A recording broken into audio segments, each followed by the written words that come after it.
জাতীয় বিশ্ববিদ্যালয়ের অধিভুক্ত সারা দেশের কলেজগুলোতে পড়াশোনা করা শিক্ষার্থীদের জন্য ইনকোর্স পরীক্ষায় নম্বর পাওয়ার সহজ দিন শেষ হচ্ছে।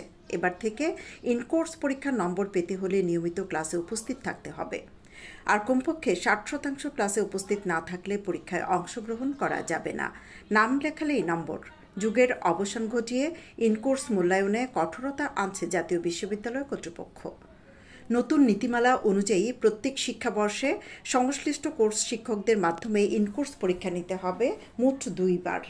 উভয় পরীক্ষার গড় নম্বর হিসাব করে সর্বোচ্চ নম্বরের 15% মধ্যে মূল্যায়ন করতে হবে। এক্ষেত্রে কোনো শিক্ষার্থী 60% কম ক্লাসে উপস্থিত থাকলে তাকে পরীক্ষার অযোগ্য হিসেবে বিবেচনা করা হবে। সংশ্লিষ্টরা বলছেন, শিক্ষার গুণগত মান নিশ্চিত করতেই নতুন নীতিমালা আনা হয়েছে।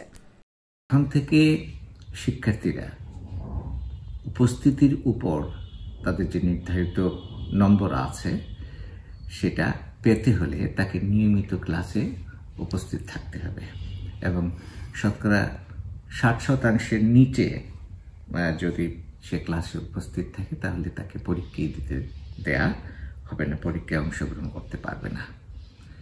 এখন প্রশ্ন হচ্ছে যে এই নিয়মিত উপস্থিতিতে কি হবে? নিয়মিত উপস্থিতির ফলাফল সুদূরপ্রসারী। এতে কি হবে?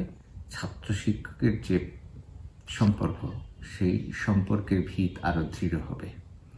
প্রতিদিন যদি একজন ছাত্র একজন শিক্ষককে দেখে, তাদের মাঝে যে সম্পর্ক গড়ে উঠবে, তাদের মাঝে যে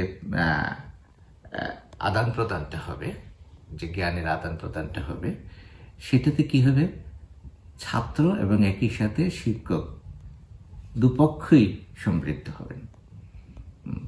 জ্ঞানের চর্চা আরো বাড়বে, শিক্ষার্থীদের দক্ষতা বৃদ্ধি হবে এবং এই দক্ষতা অর্জন করার ফলে শিক্ষার্থী কি করতে পারবে? সেটাকে কাজে লাগিয়ে সমাজ এবং সেই সাথে নিজের উন্নয়নে অবদান রাখতে পারবে। বিভিন্ন কোর্সে ইনকোর্স পরীক্ষা সংক্রান্ত ব্যাপারে এখানে 2টো পরীক্ষা নিতে হবে। আগের একটার পরিবর্তে এখন 2টো পরীক্ষা নিতে হবে এবং এই 2টো পরীক্ষার যে প্রাপ্ত নম্বর পাবে, সেই নম্বরের গড় নম্বরটা কি হবে? শিক্ষার্থীকে প্রদান করা হবে।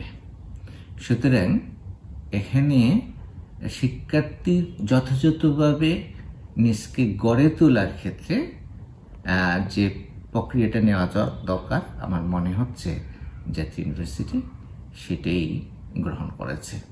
সম্প্রতি এক অফিস আদেশে জানানো হয়, জাতীয় বিশ্ববিদ্যালয়ের অধিভুক্ত প্রতিষ্ঠানসমূহে ইনকোর্স পরীক্ষা গ্রহণ ও ক্লাসে উপস্থিত মূল্যায়নের ক্ষেত্রে নতুন সংযুক্ত নির্দেশনা কার্যকর করা হয়েছে। এই নির্দেশনা 2023 সালের মাস্টার্স ও প্রিলিমিনারি টু মাস্টার্স এবং 2024 সালের অনার্স দ্বিতীয় বর্ষ ও ডিগ্রি পাস কোর্সের শিক্ষার্থীদের জন্য প্রযোজ্য হবে। সৈয়দা আখি হক, এবিটিভি।